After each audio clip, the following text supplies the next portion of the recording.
Hey, I'm Mia Hemstad. I'm a wife, I'm a mom of 2 kids, and I'm a trauma-informed self-care coach. I also live with diagnosed PTSD and depression. I started sharing my mental wellness journey online in 2017 when I was diagnosed with postpartum depression and anxiety. And since then, I've heard from hundreds of women who all struggle with the same thing, putting ourselves last. This is a struggle that's keeping so many women burned out and unhappy, through no fault of our own, by the way. I've been working on my own healing as an abuse survivor since 2013. But when I became a mom, I really started to do the inner work of figuring out why I was putting myself last and how to start prioritizing myself for the first time in my life. This podcast is about sharing all of those lessons with you. So if you're interested in hearing honest stories, life advice, and inspiration that encourages you to make your health, happiness, and well-being a priority, then definitely stick around. Welcome to your No Longer Last journey.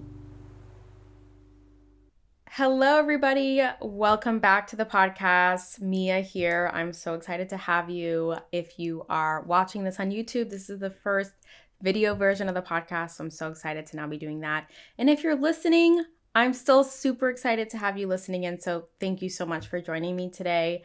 Today I'm going to be talking about something that is so important. I can't believe I haven't done an extended piece of content on it. And it's about how your past trauma is influencing your present choices. At this point in my healing journey, I've been on this road for over 8 years. I just assume that everybody knows this.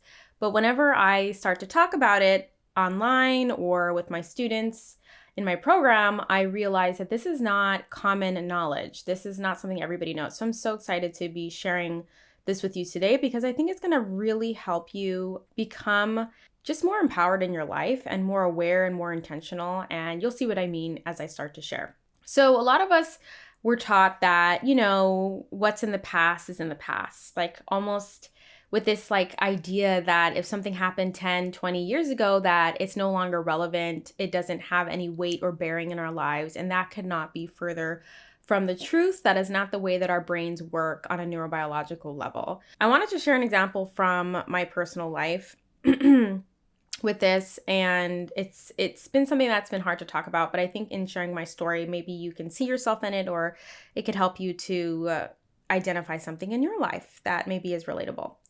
So when I was 17 years old, I got very, very sick, and I felt like I was dying, to be frank. I was sick for a month. It started out as a series of debilitating migraines that literally practically paralyzed me. Like I had to be taken to the bathroom. One of my sisters helped me go to the bathroom. She helped me take a shower. She would bring me snacks and water and stuff. I literally could not move unassisted. I was in incredible amounts of pain, screaming every night when the migraines would come, like clockwork. And these migraines were the type of migraines that caused me to vomit. So I couldn't really keep much food down other than a few crackers every day. And I couldn't even keep water down, barely, other than a few sips. So I started to feel myself getting more and more dehydrated. Before I got sick, I was about 98 pounds. And then by the time I started to get treatment for this undiagnosed illness, I was about 80 pounds. So I was extremely thin, 80 pounds, 17-year-old. And it was really, really rough. And I asked to go to the doctor. This is where the trauma comes in. I asked to go to the doctor. I asked to go to the hospital because, like I said, I thought I was dying. And I was like, I'm so hungry. I'm so thirsty. I really need to go to the hospital.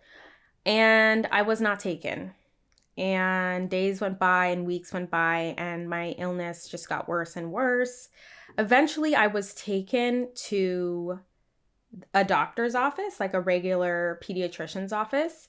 And I remember to this day, the doctor saying, she needs to go to the hospital, but we can't risk her waiting in line at the emergency room because there might be a line. So we are going to give her an IV here.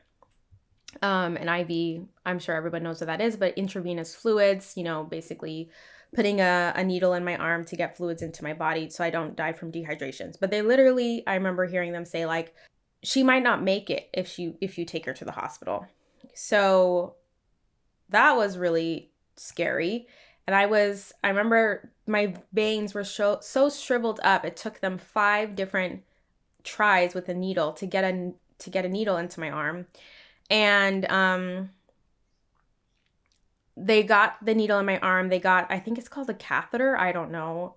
Somebody can correct me, DM me, let me know what it's called. But it's the thing they put in your arm when they finally connect the needle, and then they connect that piece, the catheter piece, to whatever fluids they're getting into you. And I had to lay on this cold doctor's table for like 4 or 5 hours as that 2 bags of fluids dripped into me slowly. And then I went home and I had to keep the catheter in my arm and come back the next day and do 5 more hours of that. That really helped me. And then I had a ton of like high dosage ibuprofen and other medications to help me get on the mend. And I got on the mend.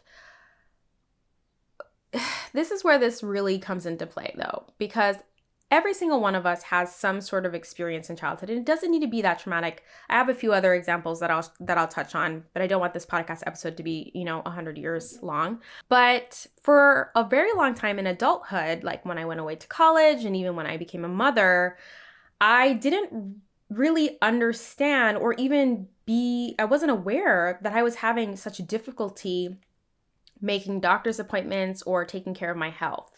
When it came to medical needs. Like I would delay going to the doctor. I would endure immense pain. I just didn't want to go to the doctor. And while I would take my kids obviously to all their routine appointments, and I would take them, if they were sick or whatever, it always was this extremely stressful experience that caused me to have such immense anxiety that I would have like an anxiety hangover the next day, or like just because of the adrenaline and the cortisol pumping through my blood every time I had to go to the doctor or call my insurance or make an appointment. It was ridiculous.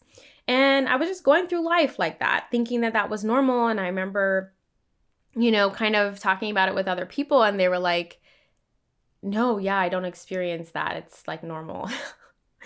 And then I think I was in therapy at the time, and I was talking about this experience. Oh yeah, you know what it was? I was in therapy and I was being evaluated for ACEs. And if you don't know what ACEs are, it's Adverse Childhood Experiences Assessment. And it basically evaluates how much trauma you've been through out of a score of 10, and I score 8. So one of the things on the ACEs score is, were you ever in a situation as a child where you needed to go to the doctor or to the hospital and you weren't taken? And my answer was yes, several times over. And that's when I started to unpack that. I had never once identified that as trauma because that was just my life, right? It's so hard for us to know what's quote unquote traumatic and what's not traumatic. And that's why so many of us invalidate our experiences, or we think that they're normal, or we gaslight ourselves because we think that only certain things classify as trauma. And I'm here to tell you that trauma is a lot more varied than we realize. And thank goodness for this therapist and for this ACEs assessment, I was able to realize that. And anytime I'm tempted to invalidate myself or minimize my struggles, I remind myself that I have an 8 out of 10 ACEs score. And this isn't to disempower me. This is actually to make sure that I'm loving and caring for myself in the way that I need. Because it's so easy to be like, oh, Mia, why do you have to make a big deal out of this? Just like muscle up the courage and do it. And it's like, because this is a trauma point for you and you got to go deeper than just try harder.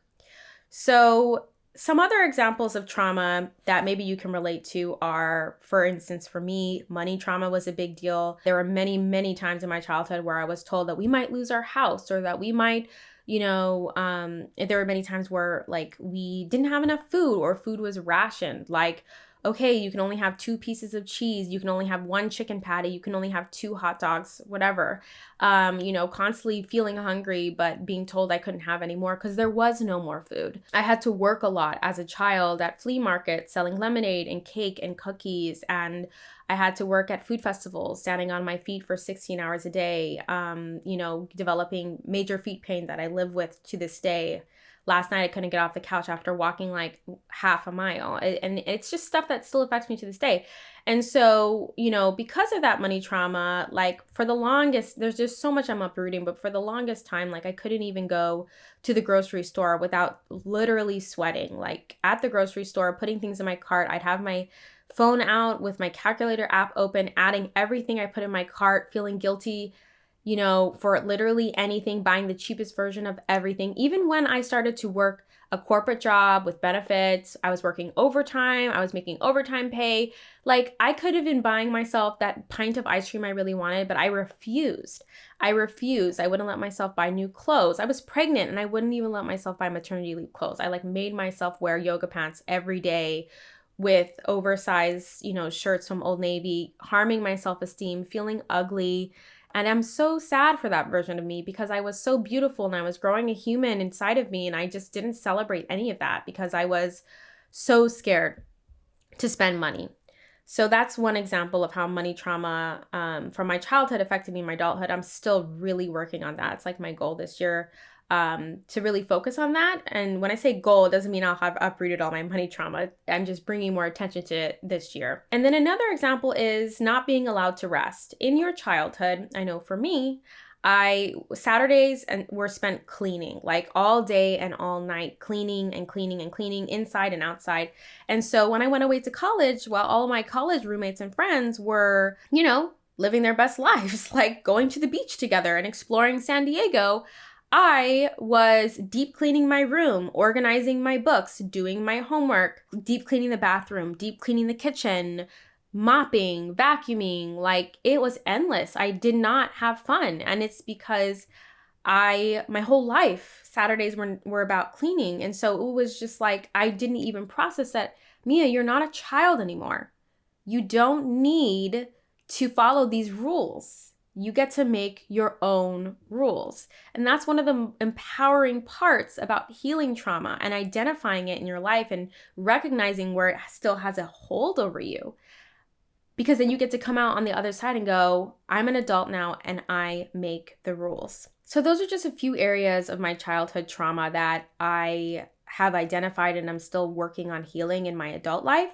We're going to take a quick break. And when we come back, I'm going to talk about what you can do to start healing this trauma so that you can live more consciously and intentionally instead of constantly reacting to past trauma without even realizing it. We'll be right back. Have you ever gotten a little time to take care of yourself and then you're instantly overwhelmed with what the heck you should do first? Yeah, I used to feel that way too. I call that self-care overwhelm, which leads to decision fatigue and results in you not taking care of yourself in the way that you really need to feel nourished and filled up. This used to be a constant problem for me back when I had my second baby, and that's when I created the 4B self-care framework to help my exhausted mom brain figure out what I needed to do to take care of myself with the small pockets of time and energy that I had. In this framework, there are 4 types of self-care: basic, boring, brilliant, and bougie. In my new mini course, I teach you about these 4 types of self-care, I show you how to prioritize, and I give you a printable to plan out your self-care over a 30-day period to help you go on your own journey of self-discovery to figure out what you really need to feel healthy, happy, and taken care of. You can get this mini course completely for free on my website at miahemstad.com/course. I'll have it linked in the show notes as well. Okay, we're back. So what can you do to start healing this trauma so that it doesn't control you and own your daily choices in the present? There are a variety of things you can do, and I want to break it down one at a time. The first and most important thing you can start doing is cultivating the skill of self-awareness. And there's a few areas that you need to cultivate self-awareness in. The first, most obvious one is mentally. You need to become mentally aware of what's going on up here in your mind. And the easiest, most accessible tool for you to do this is with journaling. And I know a lot of people don't love to journal, or they feel a lot of resistance around it for a lot of reasons. I am a lifelong journaler. There have been big gaps where I stopped journaling because as my anxiety got worse in adolescence, my perfectionism got worse and I stopped journaling, but I have since returned to the habit over the last few years. So maybe I should do a podcast episode about journaling. Let me know. You can send me a DM on Instagram if you're interested in that. But journaling is so helpful with cultivating self-awareness because you can just start to write about what you're struggling with right now. And then that might prompt your brain to recall some things that happened in your past that might be why you're struggling with it right now. You might think this is ridiculous. I shouldn't be struggling to allow myself to sleep in on Saturdays. I shouldn't feel so guilty, but maybe throughout your whole childhood, you weren't allowed to sleep in on Saturday, or maybe your parent called you lazy for wanting to sleep in, and now you've internalized that. So just start by writing about what things make you feel guilty, what things make you feel anxious, what's making you feel depressed, what makes you feel overwhelmed, and you'll be surprised at how much you'll be able to make connections to your past just to start to become aware of it. You don't have to make a meaning out of it. You don't have to have a positive spin on it or find a silver lining. It's just about cultivating self-awareness. And one thing I want to note with this is while you're becoming aware of what's in your brain, journaling also obviously helps you become aware of your emotions, because your emotions, how you're feeling, is really the starting place for that journaling. The second area that you need to practice self-awareness in is with your body. And this is something I didn't learn until about 3 years ago, and it has been life-changing for me because apparently our bodies experience our emotions before our brain even registers them. There's like a 90-second gap between when we experience an emotion and when we acknowledge it or know in our minds that it's happening. So with journaling, you're saying, I feel ashamed, I feel guilty. That's your brain registering and labeling that emotion, which is good. But before your brain knows that, your body felt it first. So I want you to practice cultivating awareness of your body, becoming mindful of how anxiety shows up for you physically. How does depression show up for you physically? I know for me, I clench my jaw, I get a headache, my shoulders get tight, my stomach starts to hurt, I feel nauseous. And once I started to identify the bodily sensations associated with my emotions, I was able to notice when I'm triggered before my brain even recognizes it, before I'm even able to put words to it and say, okay, I know I'm triggered. Now I'll feel something happening to me physically and I'm like, oh, what's going on here? So those are the two parts of self-awareness I encourage you to practice: mental with journaling and physical with mindfulness of your body. The next thing that you should practice, and I think this is overlooked, but it is a game changer, is self-compassion. If you want to start healing your past trauma and you start to practice self-awareness, one of the first things that can come up if you don't have self-compassion under your belt is shame and guilt. You're like, ugh, I feel all of these horrible feelings. You remember some of your past trauma, and then you're just overwhelmed and flooded with all these emotions of shame and guilt. Self-compassion helped me to handle that, because instead of judging myself for how my body and mind are reacting in the present moment, right? Past Mia used to be like, oh my gosh, Mia, you're a mom, you're an adult, you're a grown woman. Why are you acting this way? Pull yourself together.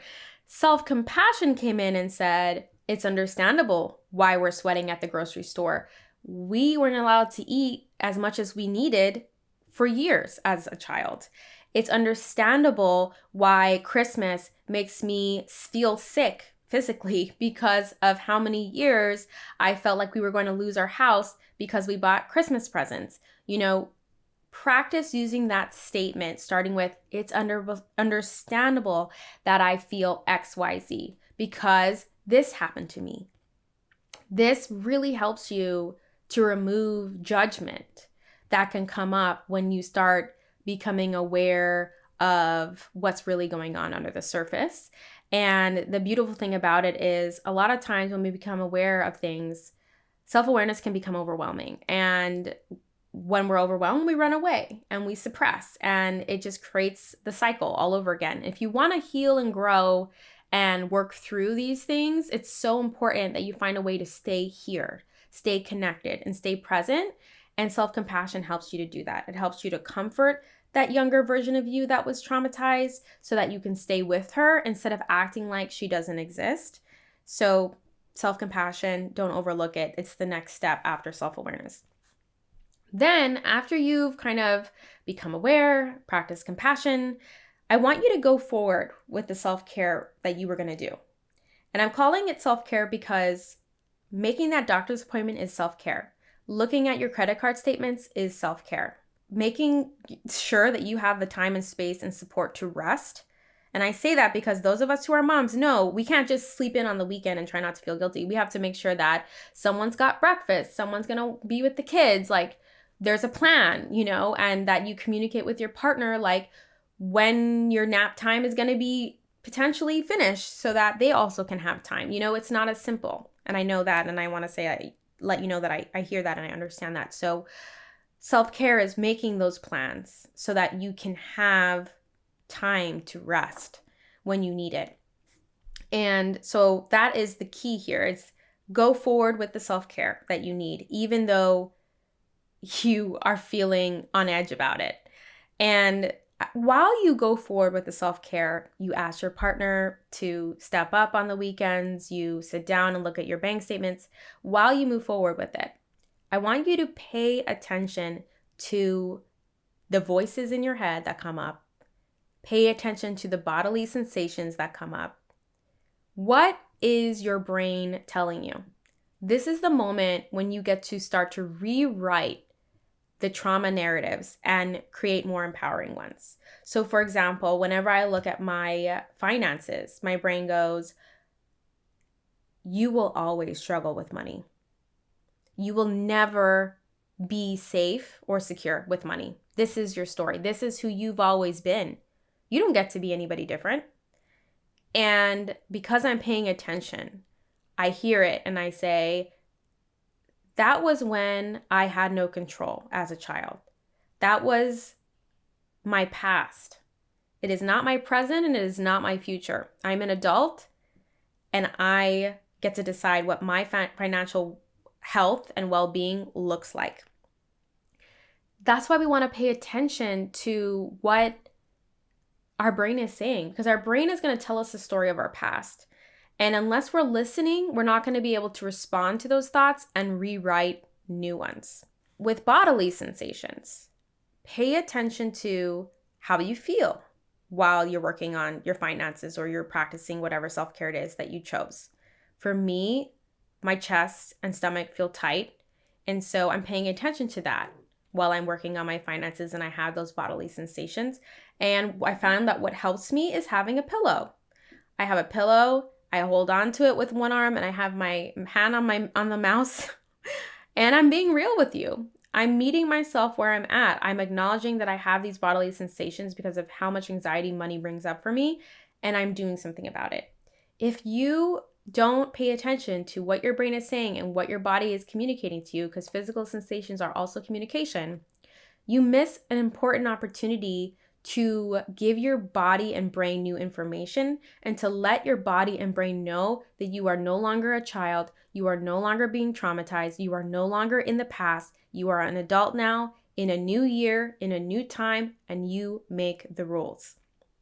So that is what I recommend for the next step in this process of healing your trauma. And lastly, after you finish your self-care practice, let's say you've called the doctor and you made the appointment and you rested on Saturday, whatever it is, and you fought the internal demons of guilt, shame, trauma, fear, whatever it was, acknowledge that you feel heightened, and I want you to do something that helps you to reconnect with yourself. So whenever we feel heightened, we're kind of like in our heads spinning out about, all of our fears. They're just like wishing around in our heads and in our bodies, making us feel on edge, making us feel heightened. It's a heightened energy that's just not good. We want to stay in the present, right? We want our brains and bodies to know like we're in a present, we're in a new reality, we're not in the past anymore. This is why self-connection is so important, because self-connection is about getting out of your head and getting back into your body. And your body is always in the present. The thing about our brains is that our brains can literally make us think that we're in the past, and it can make us think that we're in the future that hasn't even happened yet, but our bodies are always in the here and now.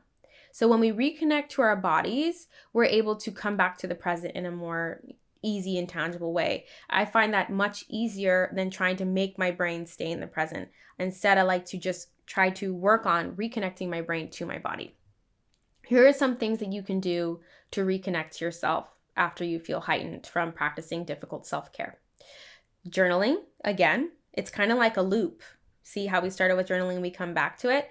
Journaling is a very grounding activity. It helps to connect your brain to your body because you are physically using your hand to write things down. Yoga, any sort of exercise or movement is a connection practice. Taking a shower, taking a bath, and just paying attention to the physical sensations of it. Some other things you can do is going for a walk, getting outside, feeling the sun on your face, feeling the breeze. There are so many things that you can do. For me, I love doing breath work and meditation because it's focusing on my breath. And, again, your breath is only happening in the present moment. So when you bring your mind's attention to your breath, you are coming back to your body.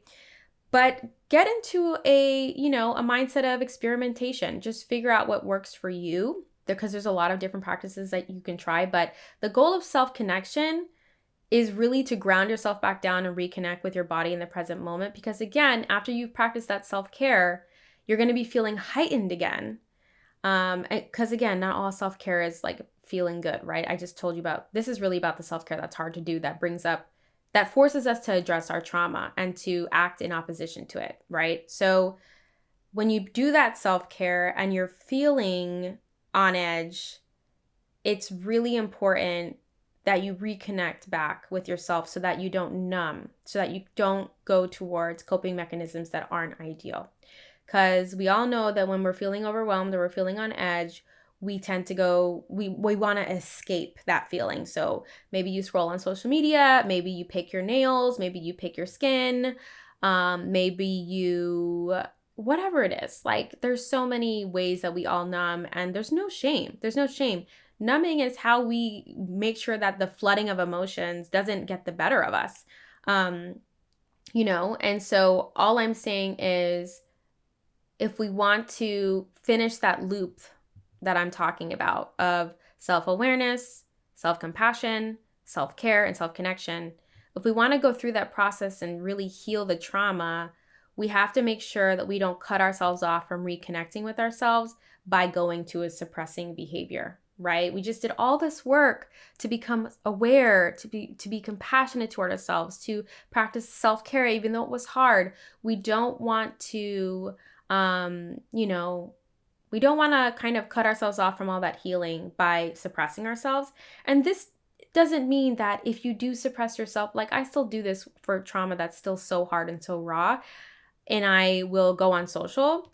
Right now, my biggest tactic to avoiding that numbing behavior is I delete the app off my phone at night so that I don't numb in the early morning or right before bed. But, I still have different things that I do. So don't be hard on yourself. Just know that this is not an easy process. I know I just summarized it as if it was just 4 bullet points, but obviously it's way more messy and more nuanced than this.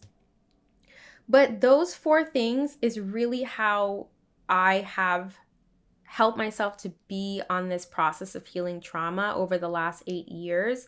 And I have many more years ahead of me. I always tell my clients that healing is not, there's no destination, there's no endpoint, there's no, I'm done now. In 5 years, I'll be done with healing. It's lifelong work. And while that can feel overwhelming and daunting, I hope it also lets you know that you can go at your own pace and you can do what works for you. Another beautiful thing about having this kind of 4-step framework, I don't even know, it's not really a framework.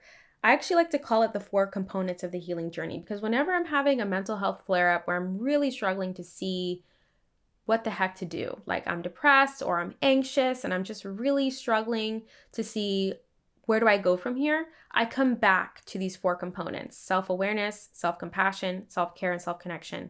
And I ask myself, am I doing these things? Am I doing these 4 things? And usually I can find one or all of them that I'm not doing. And it helps me to focus in on what I can do to support myself and then take action from there. So for example, in February and January of this year, my sleep was horrific. I was not sleeping. I felt miserable. My suicidal ideation came back. And I went back to these components and I was like, okay, let's practice some self-awareness. I broke out the journal and I started writing about how I was doing. And I realized that I was out of therapy for several months and I was going through I was going through transition in my life. I was getting ready to leave California, which I had made my home for almost 10 years. I was moving internationally. I had just left my last job. And I realized through that awareness that it was time to hire a therapist to support me through this. So I hope you can see that I'm not saying that if you practice these 4 steps, you can heal your trauma all on your own. I'm not into DIY. I believe that we heal better when we have support, whether that's through a therapist or a support group or both. And I think that the beautiful thing about working with these 4 components of the healing journey is it can help to guide you when you feel stuck or lost. So I hope that this podcast episode could help you today and that I made everything, as concise as possible and that it made sense. If you're interested in going deeper in the 4 components of the healing journey, I have a class all about this called the Introduction to the Healing Journey. It is the first class of my program. My program is called the No Longer Last Journey. Lots of journeys. And I'm actually giving away access for free to this class. So if you want to take this class, you can take it for free until Sunday, July 17th at 12 p.m. Pacific time. And I will leave a link in the show notes for you, or if you're watching this on YouTube, in the description. But you can go to miahemstad.com/healing class to access the class and to learn more about these 4 components. One of my clients who signed up recently to my program just sent me a testimonial, and I wanted to end this episode sharing with you what she wrote. So my client's name is Kathleen, and she said, I just finished class 1.